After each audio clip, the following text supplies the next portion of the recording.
handicap del signo Dundá, que según muchos en nuestra fe afrocubana, ¿se ve bien o se ve mal esto? Lo presentan como uno de los Oldun en los que nació la humanidad. La desesperación es la ansiedad, la desesperación es quizás el peor de los osobos de frente al aprendizaje, al crecimiento, de frente a la paz con la que has de vivir para poderte llenar de amor. La desesperación es quizás la ansiedad, descrito por Freud de esta manera. Él hablaba de la ansiedad, que esa ansiedad constante te conducía hacia la angustia. Y eso te inhibía, evidentemente, de experimentar felicidad, de estar en paz. Muchas veces, y está mal, somos esclavos de las emociones y vivimos como dependiendo de ellas. No es la razón la que conduce nuestro camino, sino son las emociones. Hoy pretendo empezar este tema hablando de la desesperación, del querer las cosas ya, del resolver el problema ya, de entender el porqué y el para qué de las cosas ya. Que el mal que tengo con el hijo que tengo se resuelva ya. Que el problema que tengo de inestabilidad matrimonial se resuelva ya. Que el conflicto económico que tengo se resuelva ya. Yo necesito que estos problemas se resuelvan ya para al fin estar en paz. ¿Qué tiene que pasar? ¿Qué tengo que hacer? Darle un pollo lenguado, un gallo, un güey, no sé qué tengo que hacer para que los problemas que tengo se resuelvan ya. Y caemos en ese estado de ansiedad. Que este muchacho, este hijo mío, esta hija mía entienda de una vez y por todas cómo es la vida para que salga de esa angustia y yo estar en paz. Que no se peleen más. Entonces nos entra una ansiedad, una lógica hasta cierto punto, desesperación por ver la solución del problema ya. No puedo más. ¿Cómo sufro con este asunto? Esto genera ansiedad. Esta ansiedad, parafraseando a Freud, apoyándome un poquitico en él, me conduce a la angustia. Y esa angustia evidentemente genera infelicidad. Y todo porque yo no acabo de resolver este problema. Claro, porque mi paz, como he explicado ahorita, depende de la solución de un problema. No depende de mi ser. Pero esto no se queda aquí. Esto es interesante ahondarlo. ¿Dónde está el quid del asunto? ¿Dónde desde adentro de mí yo puedo eliminar la desesperación? Donde desde dentro de mí yo puedo tachar, eliminar o ir lentamente, evidentemente, lentamente, creciendo en el piaco, un piaco se llega lejos de esta Julián, que a veces no se entiende, ¿no? ¿Cómo yo puedo desde dentro de mí eliminar esa ansiedad y estar en paz? Un elemento fundamental que me conduce a ese estar en paz es la fe. Es la confianza en el absoluto.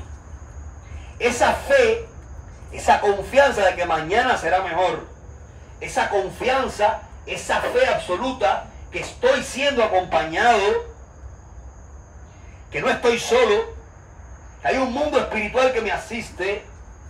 Hay una verdad que me asiste y yo entiendo que esa verdad me asiste porque un día, hace unos años atrás, estaba sin nada y mi vida fue evolucionando tras la asistencia de un espíritu, porque yo me curé de un problema grande. Yo tuve signos en mi vida, signos de manifestación visible de ese mundo espiritual que alimentaron mi fe.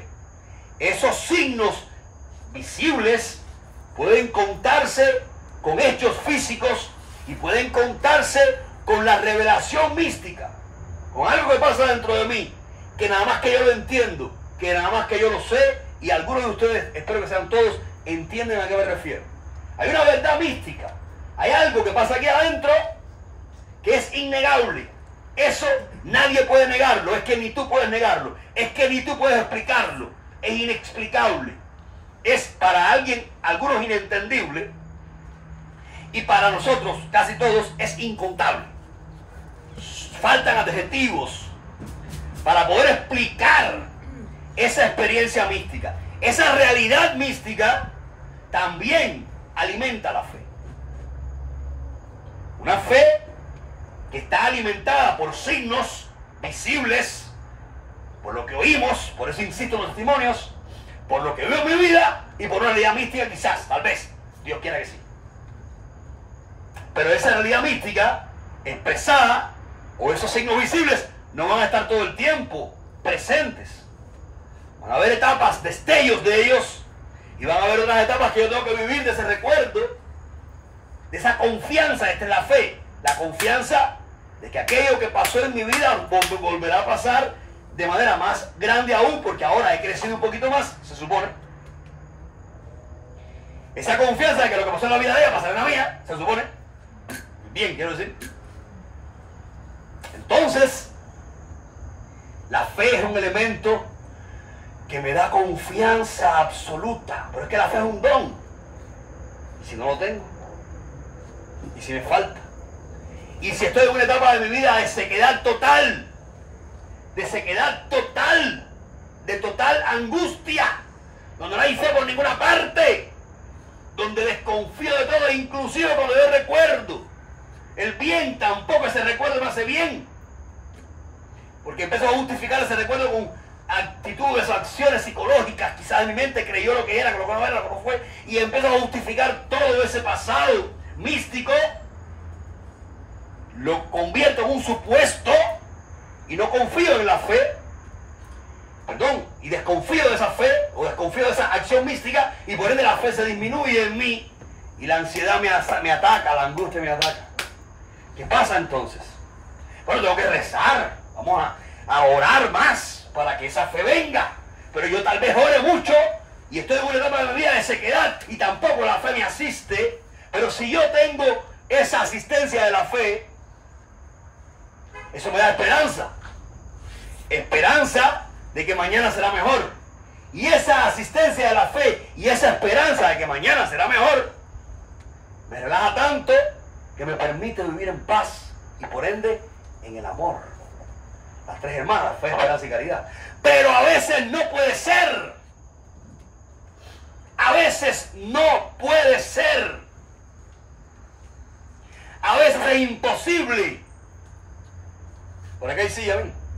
A veces hay, o por aquí, a veces es imposible que yo pueda mantener la fe. A veces es imposible que yo pueda que esa fe me lleve, por ende, por lógica, por consecuencia de la esperanza. Y esta vida relajada, ¿me siguen bien? Me va a permitir vivir en el amor. Yo me acuerdo entonces de aquellas palabras de los espíritus a Allan Kardec, cuando le decían, bueno, a veces hay un conflicto psiquiátrico, a veces hay traumas psicológicos, a veces hay condiciones humanas, adicciones, a veces hay condiciones somáticas en el cuerpo, a veces hay condiciones psíquicas en esa vida interior que tenemos, y esa condición me inhibe de vivir plenamente la fe, y esa condición me inhibe de vivir plenamente en la esperanza, y me cuesta más. Y me paro yo aquí a hablar y hay una persona en una angustia total y me manda a freír tuzas, me manda bien lejos, por no decir otra palabra, porque no puede entenderme en su estado. ¿Qué hacemos entonces? ¿Cómo es posible que pueda llegar con esta verdad con esta honestidad a todos. ¿Cómo es posible que quiera salvarme, intentar salvarme, y desde mi pequeñez salvadora intentar salvar a otros, inclusive a ese que está en ese estado de angustia total, de ansiedad, que no entiende ni va a entender estas palabras porque no puede? ¿Cómo? Bueno, la respuesta la tienen los espíritus, y hasta el otro día no lo entendía. Y cuántas gracias le doy a Dios, caballero, por entenderlo, por empezar a entenderlo. Qué felicidad me da esto. Y lo entendí desde el dolor, desde mi propio dolor. Lo entendí desde mi propio interior, desde mi propio conflicto, desde esa vida que quieres mejorar, que quieres hacer mejor. Y sé que me falta mucho por entender, pero esto que hasta donde he entendido, para la redundancia, les quiero contar. Arde mi alma entera por contarles, para que ustedes lo digieran, lo disfruten y les haga bien, y para que ustedes le cuenten a otros. Cuando Jesús se iba, que ya se iba, le dice a los apóstoles: vayan por el mundo, anuncien el evangelio, pondrán las manos sobre los enfermos y estos sanarán, y bautícenlos a todos en nombre del Padre, del Hijo y del Espíritu Santo. Lo he contado muchas veces. Evangelio significa buena noticia. Vayan por el mundo y cuenten la buena noticia. Esta es la buena noticia.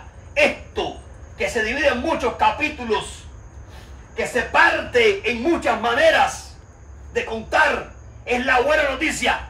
¿Cómo ser o no ser? ¿Cómo ser? ¿Cómo llegar a ser? ¿Cómo conquistar la paz en este más acá, en medio de la guerra? ¿Cómo entender, acercarse a la inteligencia suprema, y entonces bautícenlos en el Padre, en nombre del Padre, del Hijo y del Espíritu Santo? Bautizar, yo te bautizo. Ego bautizo significa yo te sumerjo, yo te hundo. Dice Jesús: húndanlos, sumérjanlos dentro del Padre, dentro del Hijo y dentro del Espíritu Santo. Y dice Juan en su carta universal: el que no ama no ha conocido a Dios, porque Dios es amor. Dice Jesucristo: húndanlos dentro del amor, sumérjanlos dentro del amor y cuenten la buena noticia, que es esta. Esto es sumergirse dentro del amor. Esto que Dios quiera entendamos hoy, esto que Dios quiera entender hoy, yo quiera poder explicarlo hoy, yo pueda explicar hoy, yo pueda contar hoy. Esto es de lo que se trata. No de competir entre una religión y otra, entre una casa religiosa y otra. No de competir entre una manera de ver la fe y otra. No, no, no, no, no. Se trata de esto, de sumergir al mundo en el amor, de viajar hacia adentro de nosotros, de ser nosotros. Uno de los hombres más grandes de Israel fue el rey David. El pueblo estaba siendo gobernado por una teocracia, por unos sabios o jueces que gobernaban el pueblo. Teocracia, teo significa Dios. Es como se organiza un pueblo. Bueno, pues Dios era el que gobernaba en el pueblo de Israel, y habían unos jueces o sabios que a través del oráculo del Señor se comunicaban con Dios, y él era el rey, ¿no? Pero empezó a subir en el mundo la monarquía, el sistema de gobierno monárquico. Lo conocen todos. Y el pueblo de Israel quería un rey. Quería un rey.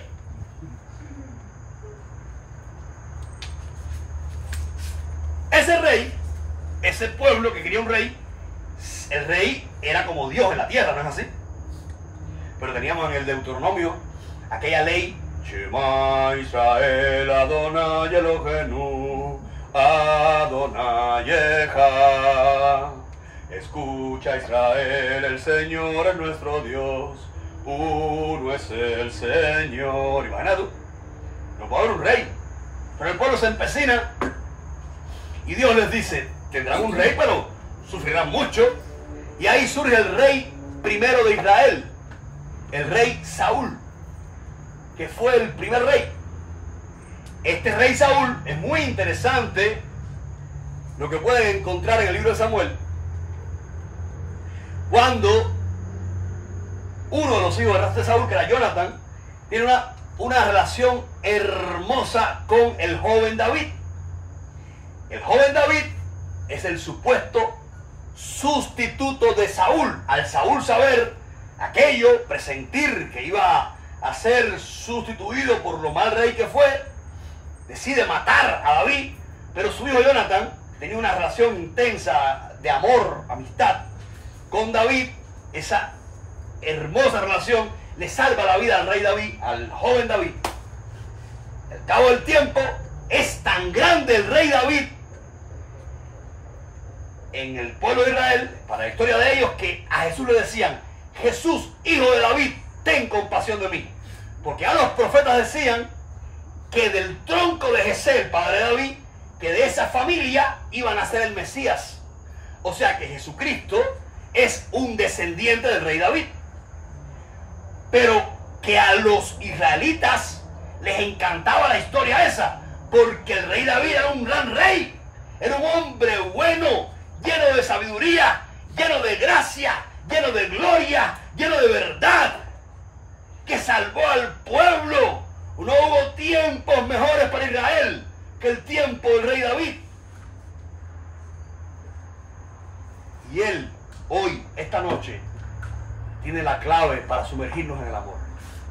Él hoy tiene la clave para entender cuando no tenemos fe, para entender cuando estamos en la angustia, en la ansiedad, para entender dónde está el camino.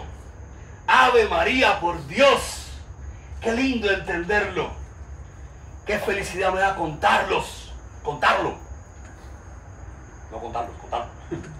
Y ustedes dirán, que lo diga ya. David, ese gran rey, cometió un gran pecado.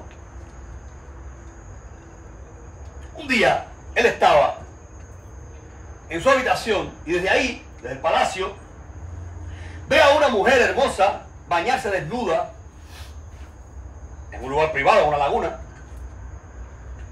y le gusta la mujer y la manda a buscar. No sin antes preguntar quién era. Le cuentan que aquella mujer era la mujer de uno de sus generales más fieles, pero el deseo era muy fuerte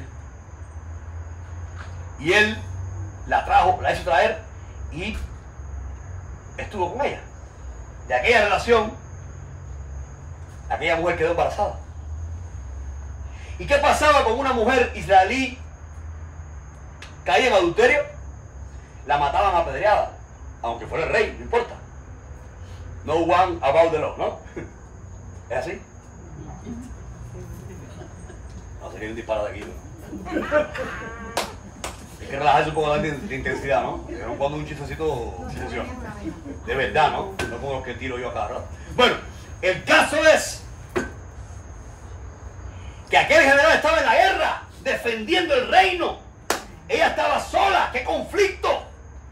La condenan a muerte seguro y el rey ya está complicado, ¿no? Se complica, ahí viene el drama. Y manda a buscar a su general. Y lo manda para la casa para cargarle el hijo a él.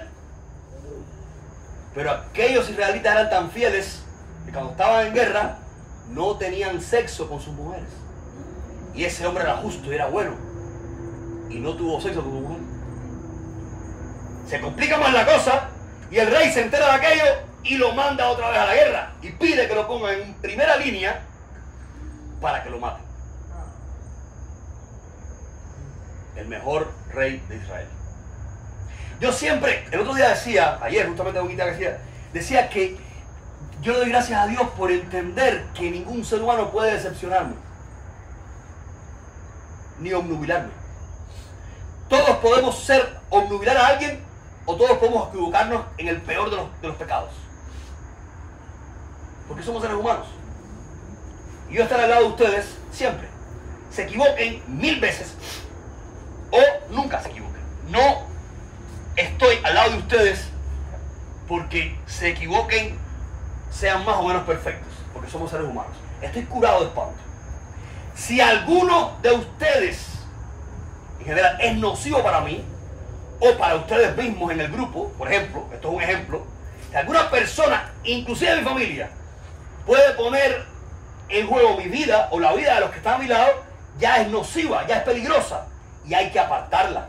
Hay que decirle, no vamos a vernos más, porque ya es un peligro. Pero mientras que no esté en juego mi vida, o la integridad de la gente que está en mi entorno, y mientras que usted esté dispuesto, como yo estoy dispuesto, a reconocer y crecer, pues seguimos juntos. ¿Me explico? Pero te puedes equivocar en 1000 veces. Vamos a conversar y vamos a salir de eso. Porque somos seres humanos. El rey David, mira aquello. Bueno, pues aquel hombre ya murió.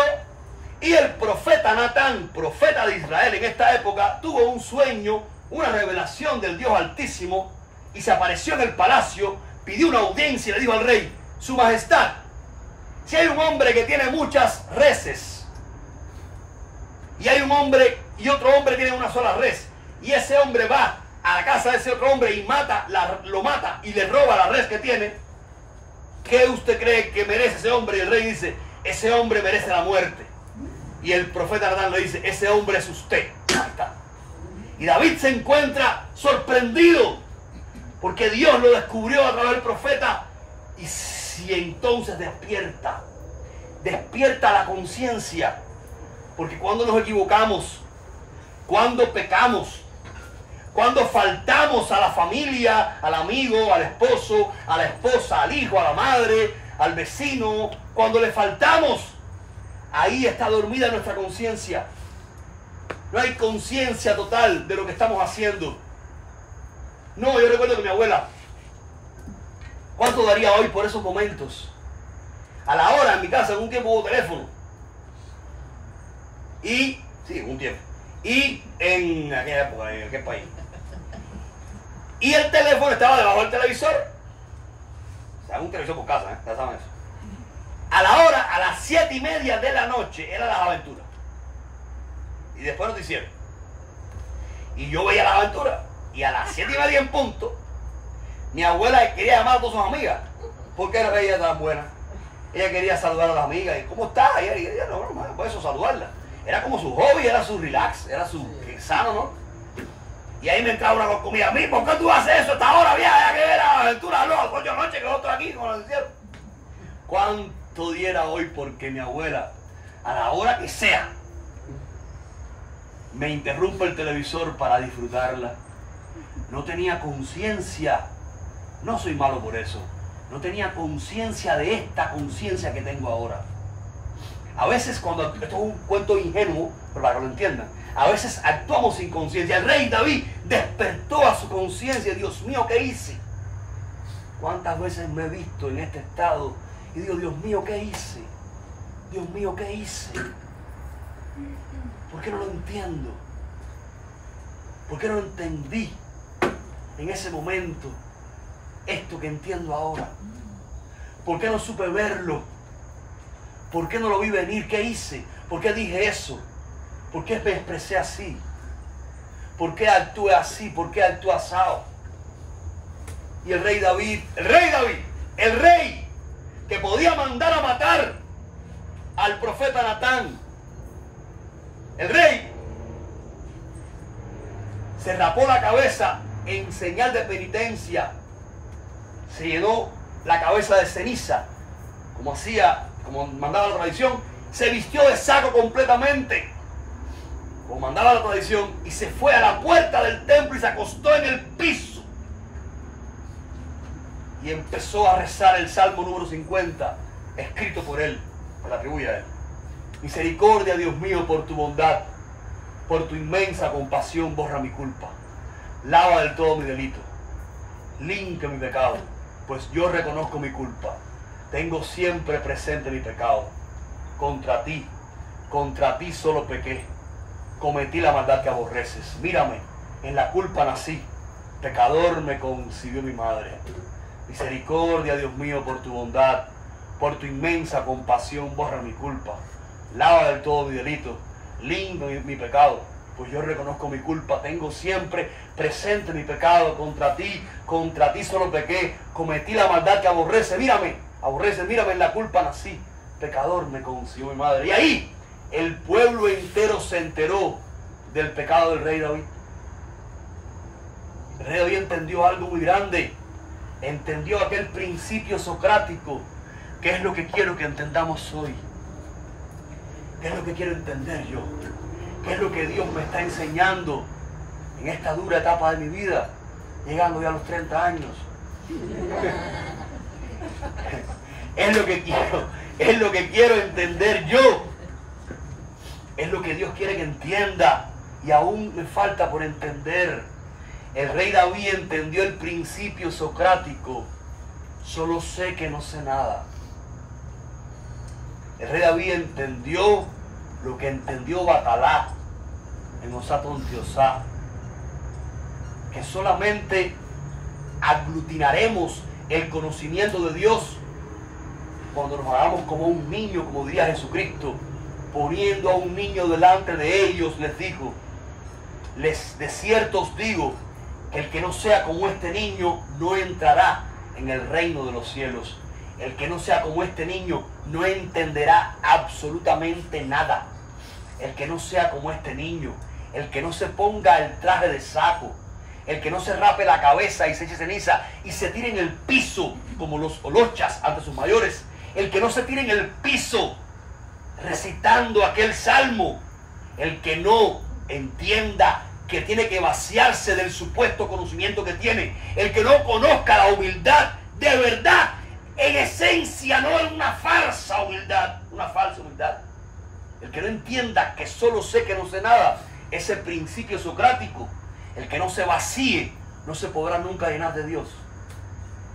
El que no baje hasta lo más recóndito de su ser, el que no se despoje de los méritos, del éxito, del aplauso, del reconocimiento público o personal, el que no se desprenda de todo eso que sobra, de toda esa basura, de todo ese lastre, no entenderá nada.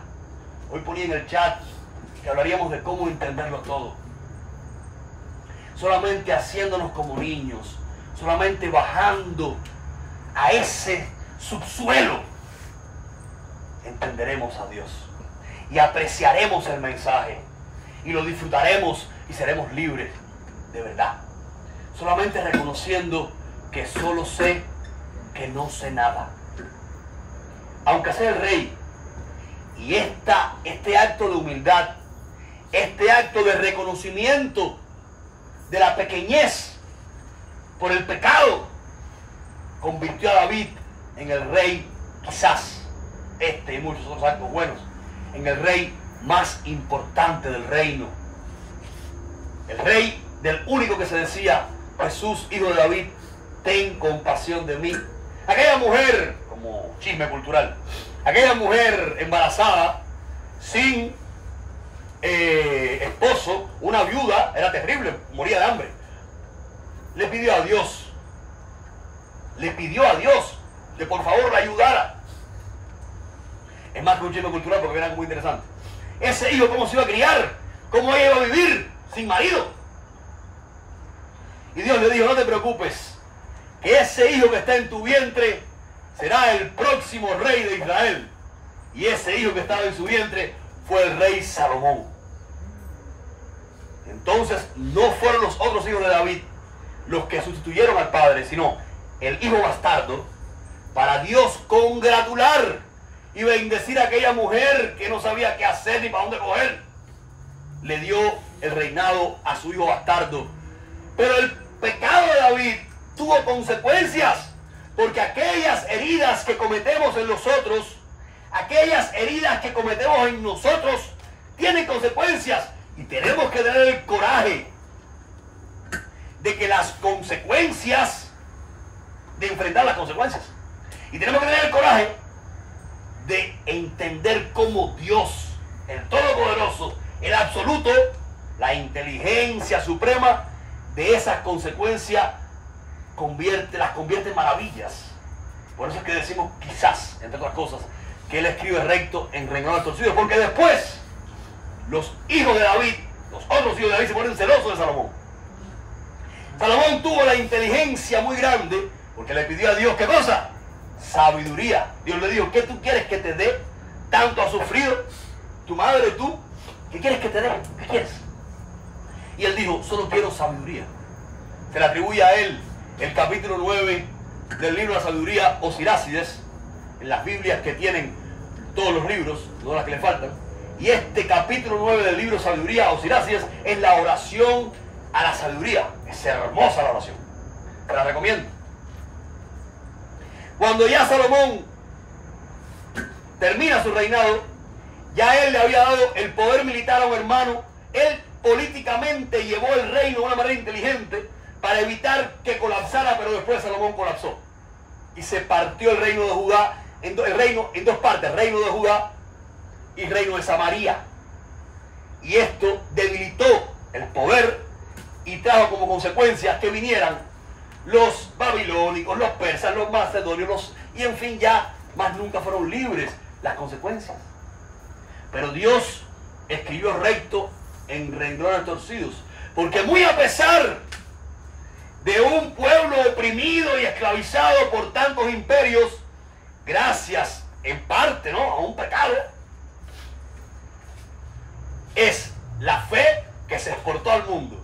Y hoy, miles de siglos después, miles de años después, estamos exprimiendo la sabiduría que radicó en este maravilloso rey de Israel, donde se encierra la verdad que nos va a alimentar y que nos va a traer la verdadera felicidad. Amigos míos, si no bajamos al subsuelo y no reconocemos que no somos nada,